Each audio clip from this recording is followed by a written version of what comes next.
Amma, what is your duty? At that time, my daughter Akshata was a teenager. By nature, she was very sensitive. On her own, she started reading for blind children at Raman Maharshi Academy for the Blind at Bangalore. She was a scriber too. She used to come home and tell me about the world of blind people.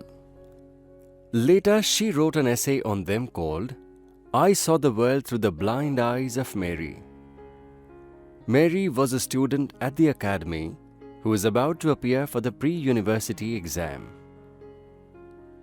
Once, Akshata took Mary to Lal Bagh for a change. The conversation between them was quite unusual. Mary, there are different types of red roses in this park, Akshata told her. Mary was surprised. Akshata, what do you mean by red? Akshata did not know how to explain what was red. She took a rose and a jasmine and gave them to Mary. Mary, smell these two flowers in your hand. They have different smells. The first one is a rose. It is red in color. The second one is jasmine. It is white. Mary, it is difficult to explain what is red and what is white. But I can tell you that in this world there are many colors, which can be seen and differentiated only through the eyes and not by touch. I am sorry. After that incident, Akshata told me, Amma, never talk about colors when you talk to blind people. They feel frustrated. I felt so helpless when I was trying to explain to Mary. Now I always describe the world to them by describing smells and sounds which they understand easily. Akshata also used to help a blind boy called Anand Sharma at this school. He was the only child of a school teacher from Bihar. He was bright and jolly. He was about to appear for his second pre-university exam. One day, I was heading for an examination committee meeting. At that time, I was head of the Department of Computer Science at a local college. It was almost the end of February. Winter was slowly ending and there was a trace of summer setting in. Bangalore is blessed with beautiful weather. I was busy getting ready to attend the meeting. Hence, I was collecting old syllabi, question papers and reference books. Akshata came upstairs to my room. She looked worried and tired. She was then studying in class 10. I thought she was tired preparing for her exams. As a mother, I have never insisted they study too much. My parents never did that. They always believed the child has to be responsible. A responsible child will sit down to study on her own. I told Akshata, don't worry about the exams. Trying is in your hands. The results are not with you.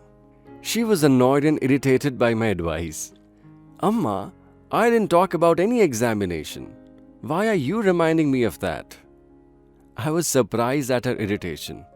But I was also busy gathering old question papers, so did not say anything. Absently, I looked at her face. Was there a trace of sadness on it? Or was it my imagination? Amma, you know Anand Sharma? He came to our house once. He is a bright boy. I am confident that he will do very well in his final examination. He is also confident about it. He wants to study further. She stopped. By this time, I had found the old question papers I had been looking for, but not the syllabus. My search was on. Akshata stood facing me and continued. Amma, he wants to study at St. Stephen's in Delhi. He does not have anybody. He is poor. It is an expensive place. What should he do? Who will support him? I am worried. It was getting late for my meeting, so casually, I remarked, Akshata, why don't you support him? Amma, where do I have the money to support a boy in Amma, where do I have the money to support a boy in a Delhi hostel? My search was still on. You can forfeit your birthday party and save money and sponsor him. At home, even now both our children do not get pocket money. Whenever they want to buy anything, they ask me and I give the money. We don't have big birthday parties. Akshata's birthday party would mean calling a few of her friends to the house and ordering food from the nearby fast food joint, Shanti Sagar. Amma, when an educated person like you, well-travelled, well-read and without love for money does not help poor people, then don't expect anyone else to do. Is it not your duty to give back to those unfortunate people? What are you looking for in life? Are you looking for glamour or fame? You are the daughter of a doctor, granddaughter of a school teacher, and come from a distinguished teaching family. If you cannot help poor people, then don't expect anyone else to do it. Her words made me abandon my search. I turned around and looked at my daughter.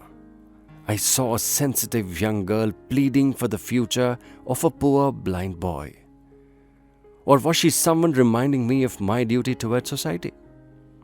I had received so much from that society and country, but in what ways was I returning it? For a minute, I was frozen. Then I realized I was holding the syllabus I was looking for in my hand, and it was getting late for the meeting.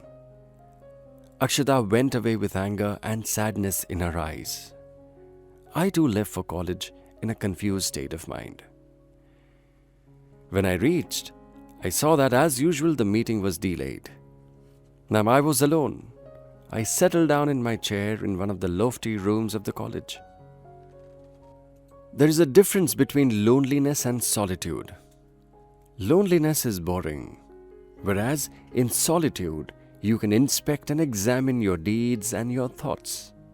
I sat and recollected what had happened that afternoon.